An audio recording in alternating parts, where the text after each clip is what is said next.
get to is a more rational, predictive model of what the income that we will derive from the economic activity that we see. We have, as you know, we get to budget forecasting. The governor will be here, the Senate will be here, the Assembly will be here.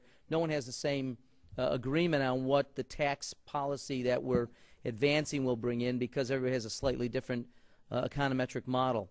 And they're always too optimistic, it seems to me, and we were too optimistic this year. One of the reasons I voted against the budget is I said to my colleagues, this isn't sustainable. Even with the increase in personal income tax rates, it's still not going to generate, in my view, the income that's going to be necessary to support the promises we're making. The third thing that we need to do, in my view, is change the system of borrowing in the state. Too much of it is backdoor borrowing. We have constitutional provisions which are supposed to protect citizens. They do not. We ought to have and I've advanced constitutional amendments and statutes. We got to stop borrowing against the future, because that ends up being the easiest, least painful way. Don't cut the programs because you want to make those promises.